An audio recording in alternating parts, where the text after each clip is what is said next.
Look at this dork, engrossed by his latest D&D box set. Yeah, this here set's been with me for many a long year, seen a ton of use. Maybe it's about time we dive into this here battle system.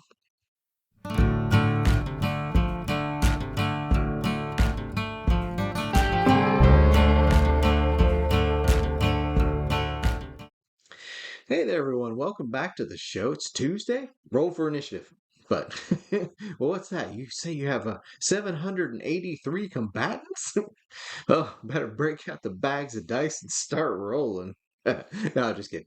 Now, today we're going to dive into another forgotten, maybe, piece of early D&D history, a relic from the first edition days. I know. I'm mainly a 2E kind of guy, but you just got to see this beast. Check out this cover here. We got savage barbarians riding triceratops and bears. I mean, how is this not awesome?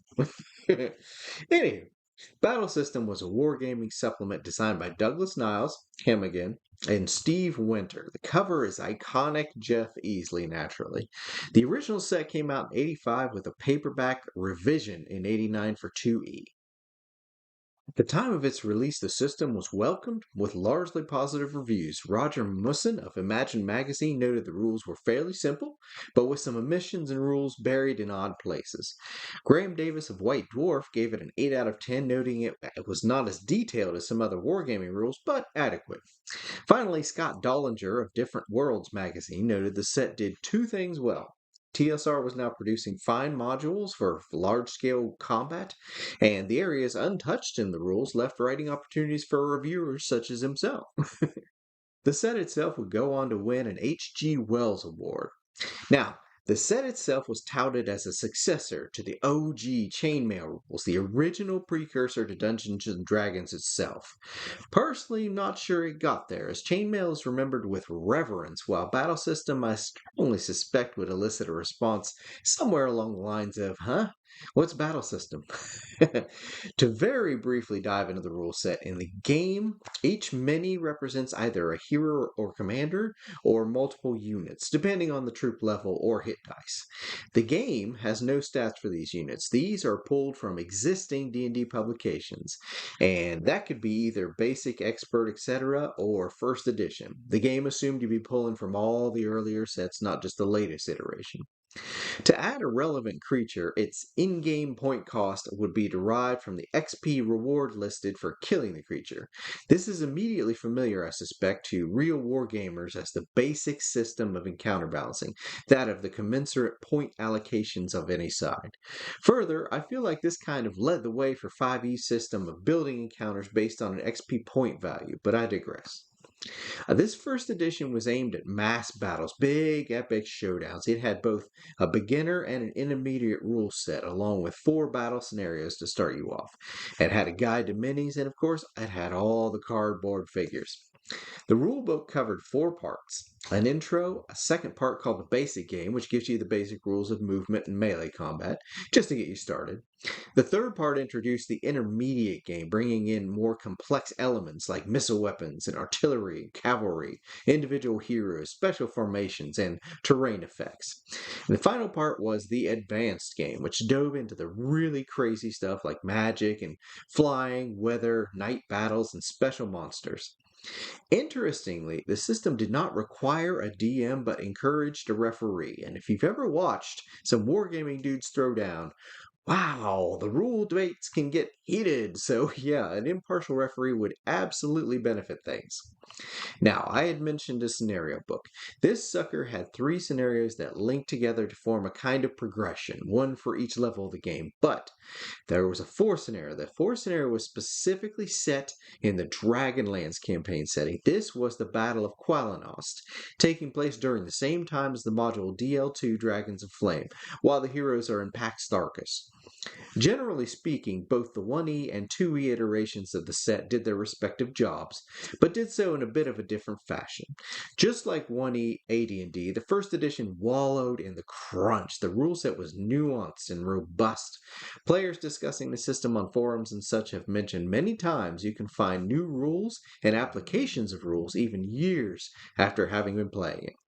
The second edition followed the existing 2E design trend, simplifying things down. Instead instead of the zoomed-in nuance of 1E, you zoomed out to a more generalized rule set covering things much more broadly.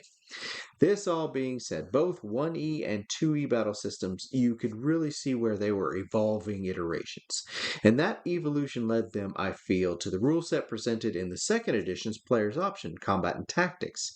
You can kind of see how they tried the 1E version to jump into the existing pool of wargamers without alienating the current RP crowd. And then when sales weren't where they wanted them to be, they tried the 2E iteration, simplifying it down and trying to appeal to a wider audience. And then when that didn't take off either, they just squeezed it down into its own section in the Player's Options series. So, who is this set for really? Well, it's been mentioned before that it was aimed squarely at the old school wargaming crowd. It was an attempt to bring AD&D back to its roots, that being chainmail. However, it had the wisdom to realize not every gamer out there is into the wargaming. Staunch RPs, for example, tend to glaze over at the eyes when huge armies and their subsequent tactical maneuvers start getting involved, unless perhaps it has a strong narrative presentation. Which is why I believe the system deviated from Chainmail and the many, many other wargaming rules out there. Like I said, I don't think the design team wanted to completely shut out the non-wargaming crowd. There's also the price tag wargaming. When this set was released, I recall actual minis being about $4 a piece for the middle of the road ones. The more awesome ones would naturally be more expensive. That equates to about $12 a piece these days. Now, bear in mind, my weekly allowance was not quite that much, so the set was asking me to save for weeks just to buy a single mini. But Battlesystem solved that problem. Over 800 counters in this sucker. That's a ton of minis right there.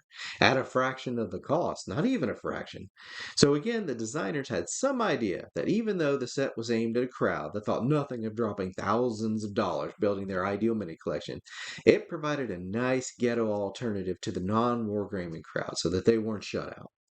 That was nice of the design team, and I applaud them for it. But, as mentioned earlier, even this hedging of bets didn't produce good sales. The set itself was disappointing, which is why the second edition was just a booklet, and then later just a section in a completely separate rule book. In spite of the OG D&D crowd coming from the wargaming origin, the wargaming set just didn't catch on, and the approach was abandoned.